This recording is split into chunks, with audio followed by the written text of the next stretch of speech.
COVID-19 marks the first time in U.S. history that all 50 states are under disaster declaration.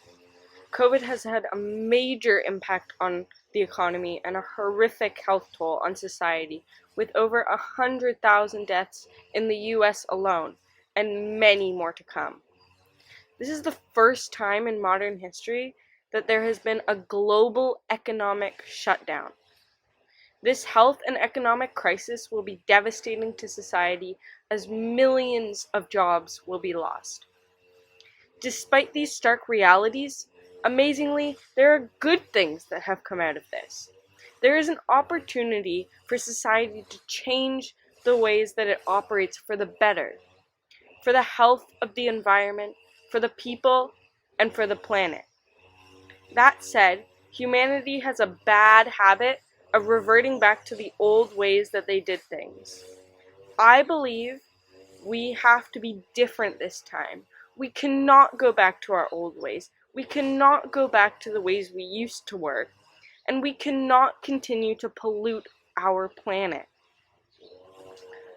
Less than 6 months ago, every morning, people in the US and globally got out of bed, got ready, and drove to work. Hundreds of millions of people getting into cars at the same time as each other, congesting the roads and spewing pollution into the air. At the end of their workday, the same process would occur. Back into the cars, dirty, filthy fumes, flooding the air and ecosystems.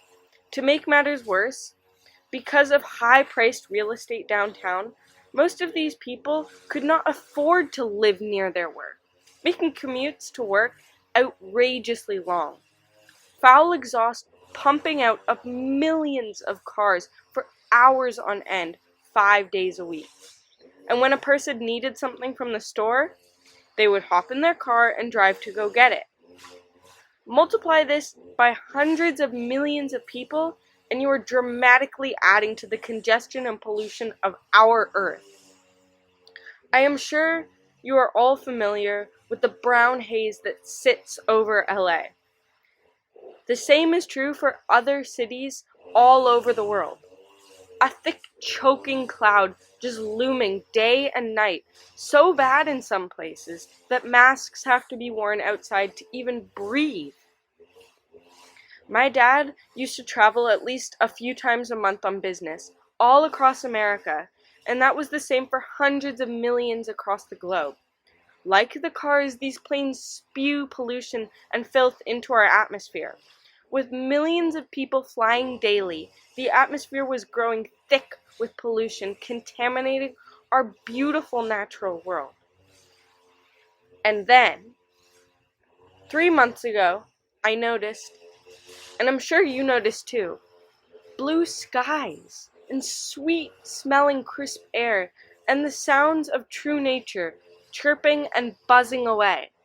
In a matter of months since we shut down, air pollution quality has improved by over 30% in the US alone.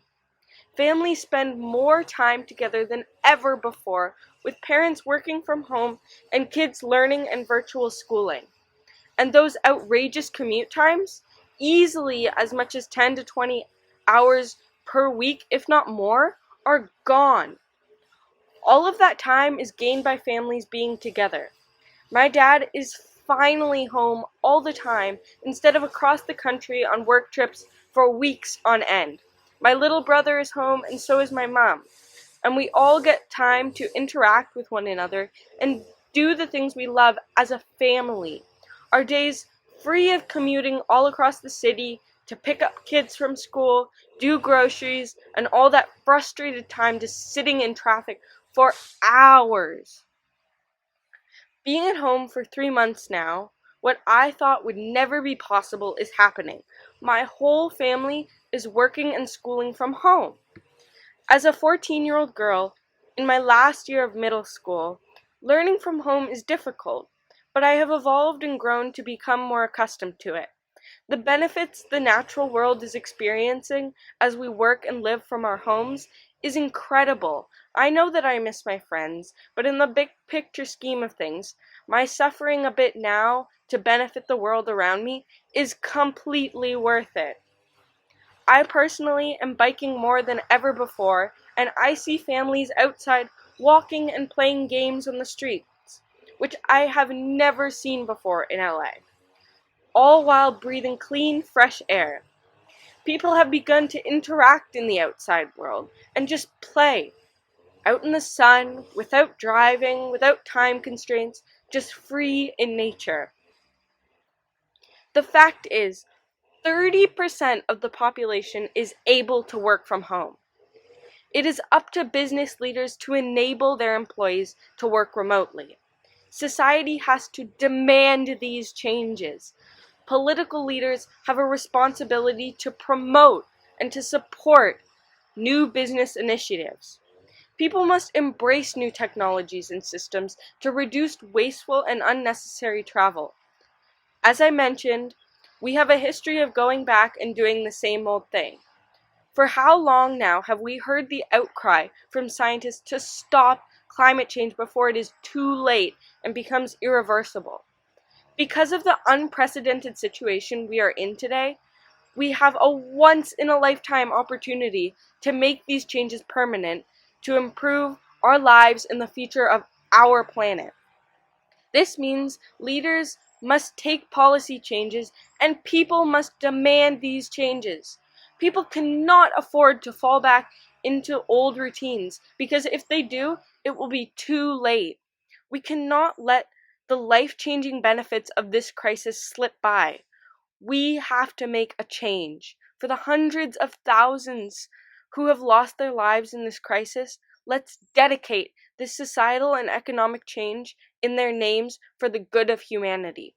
I, for one, will be fighting for this change. I hope you will join me.